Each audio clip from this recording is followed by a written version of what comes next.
오늘도 주님의 은혜와 평화가 교회 여러분들의 가정에 함께 하시기를 소망합니다.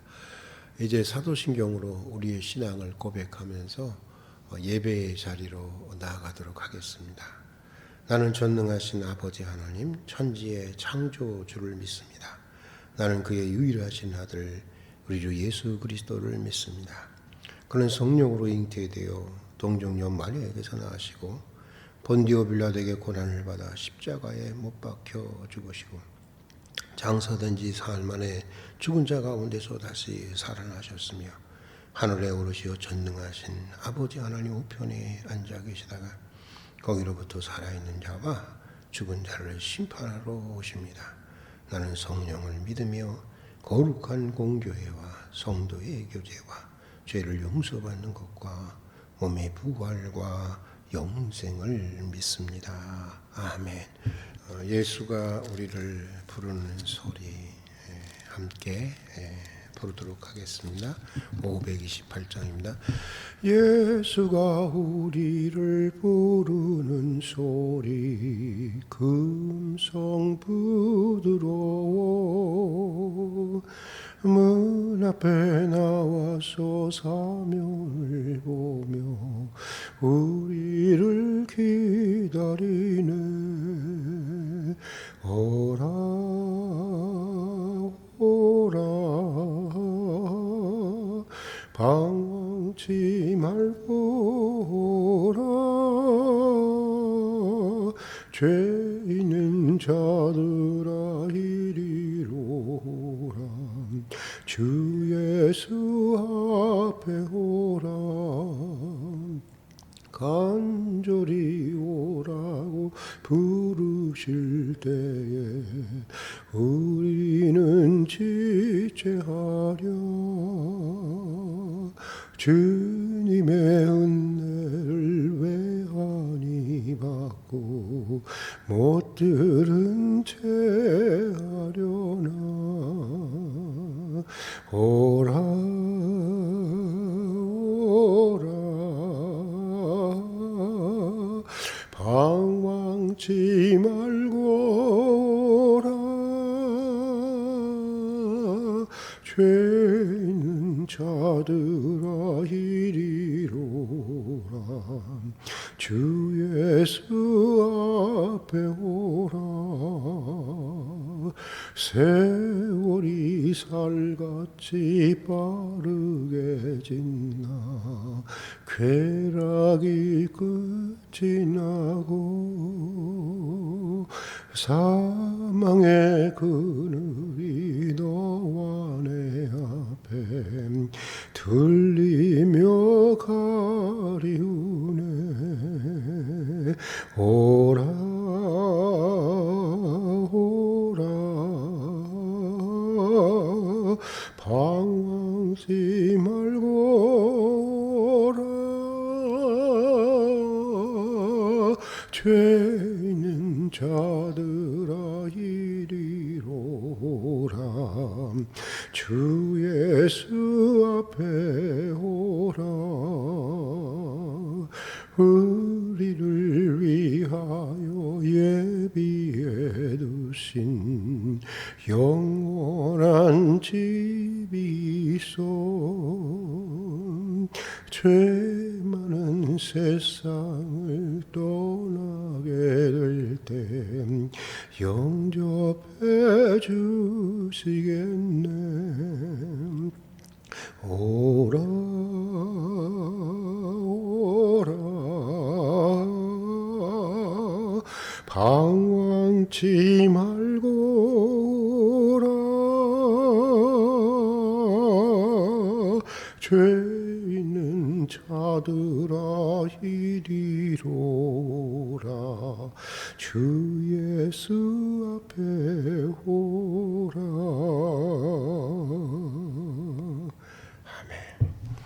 오늘 우리가 읽고 묵상할 하나님의 말씀은 시편 74편입니다. 시편 74편 같이 읽겠습니다. 하나님이여 주께서 어찌하여 우리를 영원히 버리시나이까.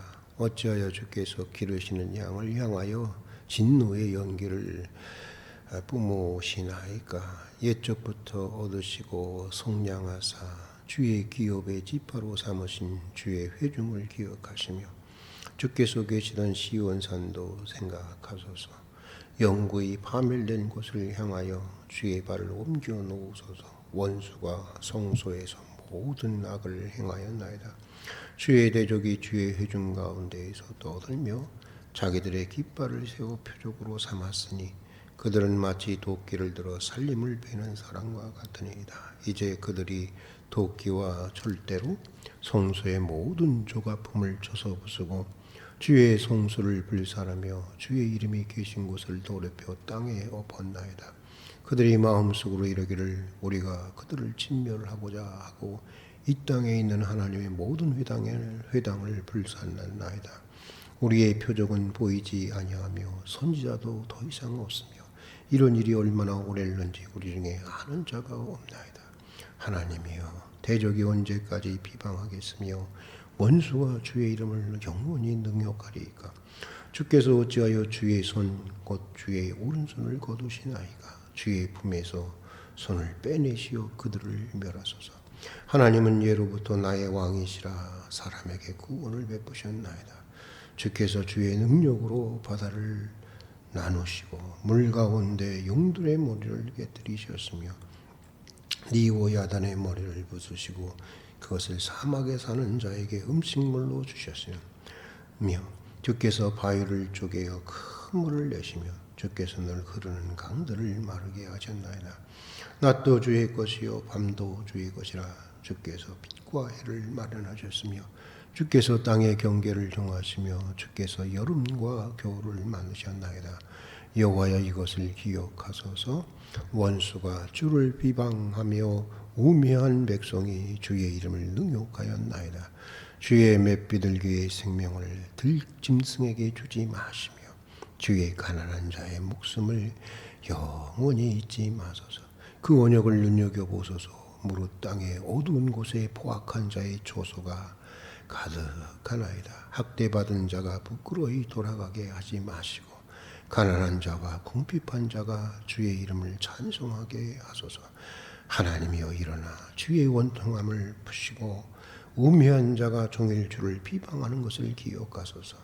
주의 대적들의 소리를 잊지 마소서. 일어나 주께 항거하는 자의 떠드는 소리가 항상 주께 상달되나이다. 아멘.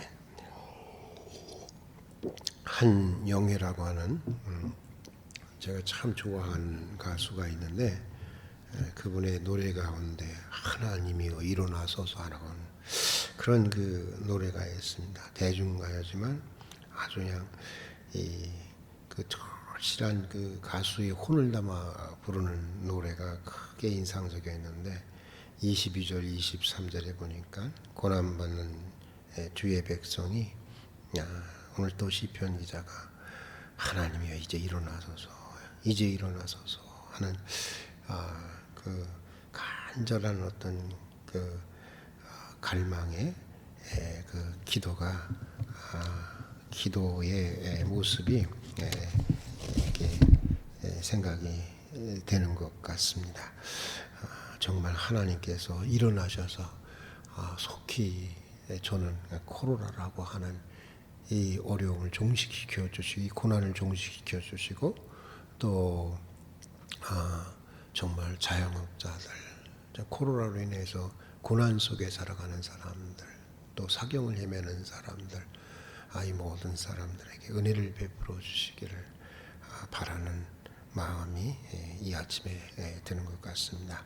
오늘 새벽도 이렇게 기도의 자리로 나와주신 여러분께 진심으로 감사를 드리고 오늘도 주님의 귀한 음성을 듣고 또 기도의 응답을 받는 시간이 되기를 바랍니다. 오늘 시편 표제에 보면 아삽의 마스길이라고 하는 이렇게 말이 있습니다. 이 마스길이라고 하는 것, 아삽은 뭐 그 다윗 시대의 인물이었고 성가 대장을 했던 사람입니다. 그리고 그 마스길이라고 하는 것은 교훈이라는 뜻인데, 그러니까 오늘 시편 74편은 주의 백성들을 교훈하기 위한 시요, 가르치기 위한 시라고 하는 것입니다. 그러므로 우리는 이 시를 읽으면서 기도하고, 이 시를 읽으면서 명상하고, 또 이 시를 읽으면서 하나님이 이 시편이 우리에게 가르치고 하는 교훈을 배우게 되는 것입니다.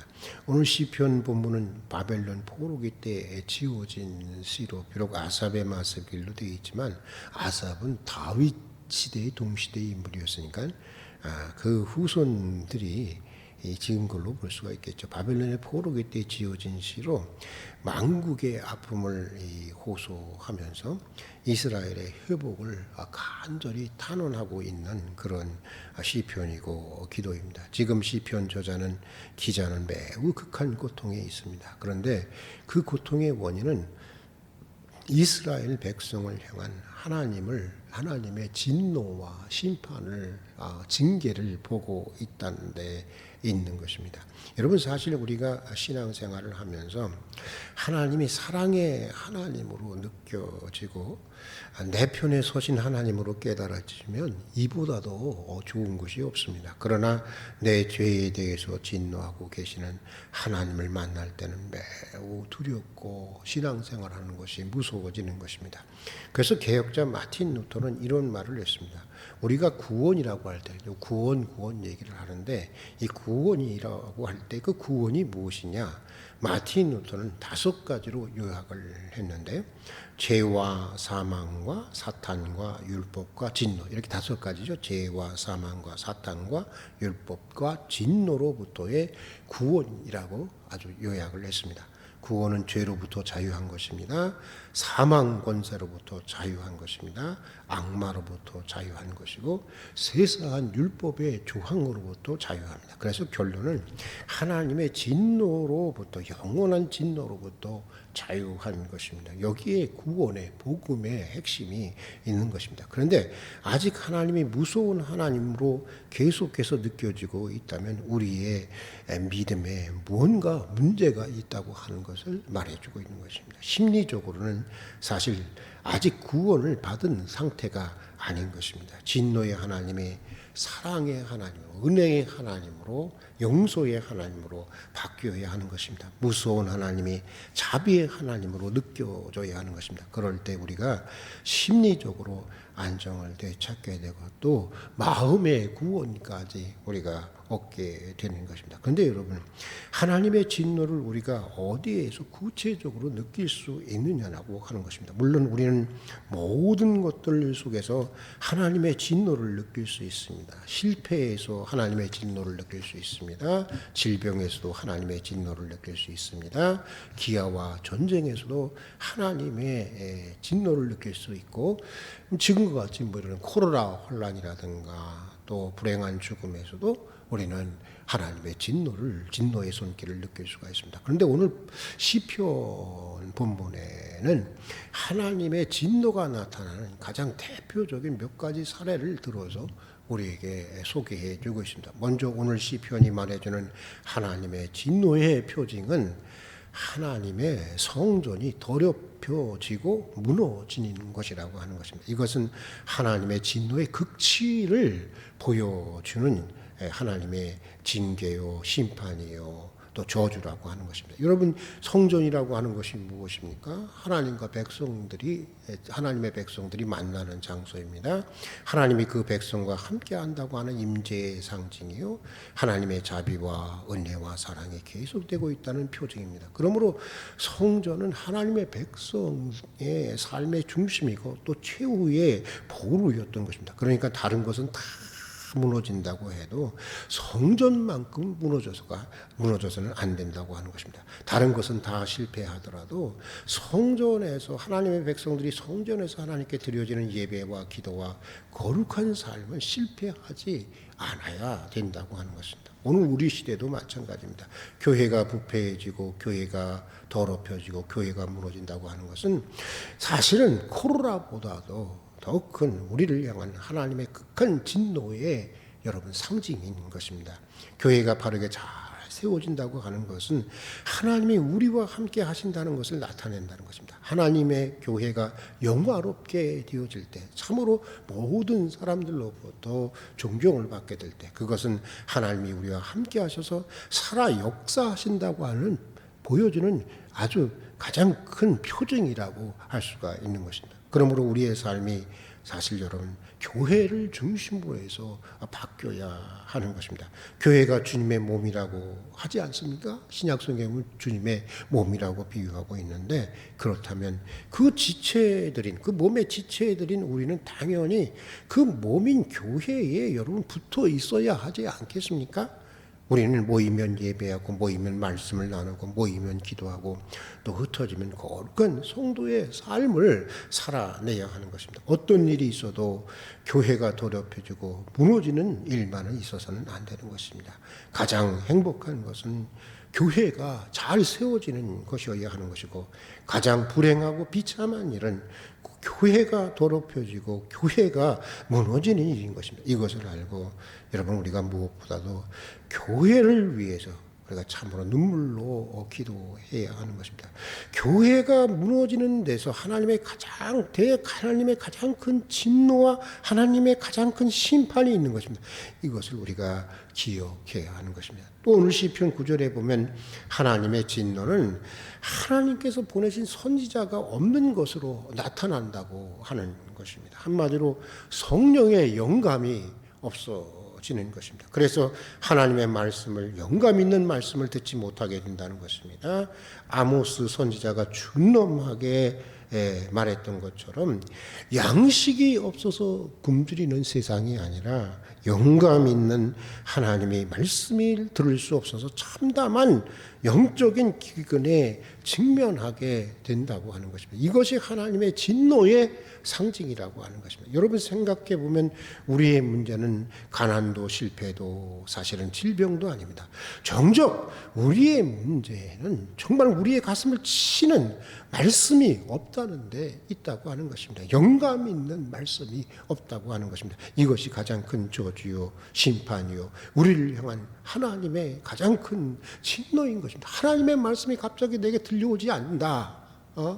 여러분 이것이 가장 큰 하나님의 진노고 심판인 것을 알아야 하는 것입니다. 다른 것은 다 없어도 살아계신 하나님의 말씀만 있으면 우리는 다시 일어나게 되는 것입니다. 말씀으로 여러분 천지를 지으신 하나님 아니십니까? 에스겔 골짜기의 마른 뼈들이 무엇을 듣고 다시 살아납니까? 말씀을 듣고 다시 살아나는 것처럼 하나님의 말씀이 있는 곳에 다시 회복되는 역사가 있는 것이고 다시 살아나는 역사가 나타나게 되는 것입니다. 여러분 특별히 우리 교육자들을 위해서 기도해 주시기를 바랍니다. 선지자들의 영감을 우리 교육자들에게 주시도록 우리 또 교육자들뿐만 아니라 우리 특별히 구역을 이끌고 나가시는 구역장님들, 권사님들에게 또 우리 교회의 지도자들에게 중직자들에게 주시도록 여러분 기도해 주시기를 바랍니다. 인간적으로는 비록 마음에 들지 않고 또 내 타입이 아니라고 하더라도 내 기호에 맞지 않더라도 기도해 주어야 하는 것입니다. 모든 기독교인들이 정권이 마음에 들어서 이 정권이 성공해 달라고 기도하는 것이 아니지 않습니까? 마음에 들지 않고 나와 비록 이념과 노선이 달라도 이 정권이 잘 돼야 나라가 번영하고 이 정권이 성공해야 국민이 잘 살고 나도 잘 살 수 있기 때문에 이 정권을 위해서 기도하는 것 아니겠습니까? 교육자도 그런 것입니다. 교육자에게 성령의 영감이 넘쳐야 성령의 영감이 넘쳐야 선지자의 영감이 넘쳐야 그들을 통해서 선포되는 말씀을 통해서 죽은 자와 방불한 하나님의 백성들의 믿음이 다시 살아나고 회복되고 무너진 삶이 다시 세워지게 되는 것입니다. 말씀이 살아날 때 성도들의 영이 살아나고 교회가 살아나고 교인들이 축복 속에 하나님의 축복 속에 살아가게 되는 것입니다. 하나님의 말씀을 늘 가까이 하는 여러분이 될 수 있기를 바랍니다. 선지자가 사라지는 거기에 하나님의 가장 큰 진노가 있다고 하는 것을 우리는 잊지 말아야 하는 것입니다. 또 마지막으로 오늘 시편에 보면 하나님의 진노는 말입니다. 세상 가운데서 하나님의 이름이 능력을 당하는 데 있다고 말하고 있습니다. 비난을 당하고 더럽힘을 당하는 데 있다고 말하고 있습니다. 이것이 자기 백성을 향한 가장 큰 저주요, 가장 큰 심판이요, 가장 큰 하나님의 진노라고 하는 것입니다. 정말 우리가 누군가를 사랑한다면 여러분, 사랑하는 이의 이름이 모욕을 당하는 것을 여러분 견딜 수 있겠습니까? 여러분이 제일 사랑하는 사람을 제가 모욕한다고 하십시다. 견딜 수 있겠어요? 여러분이 가장 사랑하는 자녀를 제가 설교 속상해서 공개적으로 비난했다고 합시다. 여러분의 마음이 어떻겠습니까? 아마 밤잠을 설치며 고통스러워할 것입니다. 할 수만 있다면 목사고 간에 아마 잡아먹고 싶을 것입니다. 당연한 것입니다. 그래서 저는 절대로 그렇게 하지 않습니다. 저는 오래 살고 싶으니까. 물론 농담입니다만은 여러분, 사랑한다고 하면서 그 사람이 모욕당하는데도, 그 사람의 이름이 모욕당하는데도 아무렇지 않다고 한다면 여러분, 분명한 것은 당신은 그를 사랑하지 않는다고 하는 것입니다. 정말 사랑한다면 견딜 수 없는 것입니다. 그러기에 하나님을 사랑하는 이들에게는 하나님의 이름이 당하는 것은 가장 큰 저주로 느껴지는 것이고, 가장 큰 아픔으로, 가장 큰 하나님의 진노로 느껴지는 것입니다. 그러니까 오늘 시편 기자의 기도는 이런 것입니다. 하나님, 당신의 이름이 더 이상 이 세상에서 능욕을 당하지 않게 해달라는 것입니다.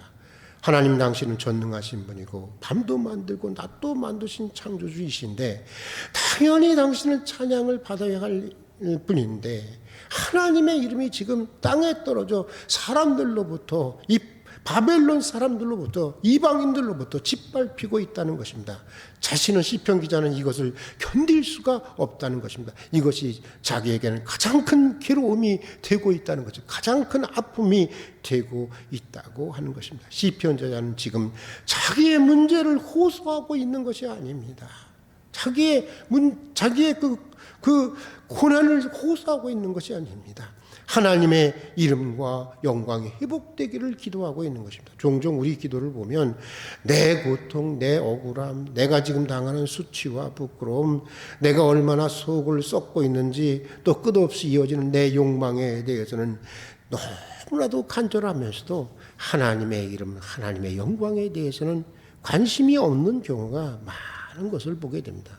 요즘 사람들이 기독교를 그렇게 비난하고 있지 않습니까? 사실 이번에 또 이 코로나 시대를 맞이해서 우리 기독교가 여러 가지로 정말 좋지 않은 민낯을 보인 것도 사실입니다. 정말 이제는 교회 이름 듣기도 싫다는 거 아니에요? 그렇게 비난하고 심지어는 개독교라고 부르는데도 별로 아파하지 않습니다. 별로 슬퍼하지 않습니다. 왜 그럴까? 말로는 하나님을 사랑한다 하지만 별로 하나님을 사랑하고 있지 않은 것입니다. 우리가 진실해야 하는 것입니다. 물론 우리는 자기 아픔에 대해서, 자기 소원에 대해서 우리가 다 내 고통에 대해서 다 기도해야 하는 건 맞습니다. 그러나 우리가 무슨 기도를 하든지 우리의 기도의 궁극적인 목적은 오늘 시편 기자의 기도처럼 하나님의 이름이 높아지는 데 있어야 하는 것입니다. 주님이 가르쳐 주신 기도대로 하나님의 이름이 거룩히 여김을 받는 데 있어야 하는 것입니다. 하나님의 영광이 드러나는 데 있어야 하는 것입니다. 이것이 주님을 사랑하는 자의 마땅한 기도예요. 또 주님을 사랑하면 그렇게 기도할 수밖에 없는 것입니다. 또 이럴 때 우리의 기도가 사적인 어떤 범위나 사적인 이기심으로부터 벗어나서 하나님의 높고 높은 소원을 이루고자 하는 기도가 될 수가 있는 것입니다. 오늘 이 새벽에 우리의 기도가 이런 기도가 될 수 있기를 바랍니다. 이 사순절 기간 동안에 우리의 기도를 한번 깊이 한번 되살펴보는 그런 기간이 될 수 있기를 바랍니다.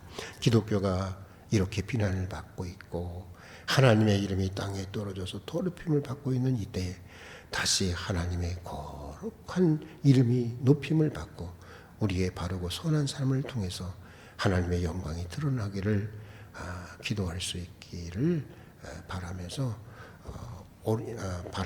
오늘은 여기까지 하도록 하겠습니다. 같이 기도하겠습니다.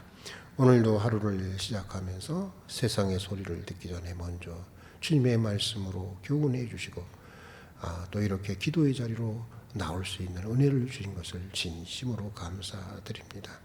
우리로 하여금 교회를 통해서 오늘도 하나님의 임재와 사랑과 자비를 느끼게 해주신 것을 진심으로 또한 감사를 드립니다. 저희로 언제나 주님의 편에 설 수 있게 해주셔서 부디 주님을 사랑의 하나님으로, 부디 주님을 참으로 은총의 하나님으로 느끼며 살아갈 수 있는 은혜를 내려주시옵소서. 저희가 비록 저희의 잘못을 인해 마땅히 겪어야 할 고통과 시련의 자리에 있을지라도 저희를 긍휼히 여겨주시고 진노 중에서도 저희가 티끌일과 같은 연약한 자임들을 기억하여 주셔서 자비를 잊지 말아 주시옵소서. 무엇보다도 주님의 몸된 교회를 소중히 여기게 해주시고 또한 하나님의 말씀을 가깝게 하며 하나님을 참으로 사랑하고 세상에서 주의 이름이 거룩히 여김을 받도록 정말 그런 선한 삶을 살아갈 수 있도록 도와주시옵소서. 오늘도 한날의 삶을 주님께 맡겨드립니다. 저희의 삶이 주님의 멍에처럼 쉽고 가볍게 해 주시옵소서. 예수님 이름으로 기도드립니다. 아멘. 주님 가르치신 기도로 예배를 마치도록 하겠습니다. 하늘에 계신 우리 아버지, 아버지의 이름을 거룩하게 하시며 아버지의 나라가 오게 하시며 아버지의 뜻이 하늘에서와 같이 땅에서도 이루어지게 하소서. 오늘 우리에게 일용할 양식을 주시고 우리가 우리에게 잘못한 사람을 용서하여 준 것 같이 우리 죄를 용서하여 주시고 우리를 시험에 빠지지 않게 하시고 악에서 구하소서. 나라와 권능과 영광이 영원히 아버지의 것입니다. 아멘.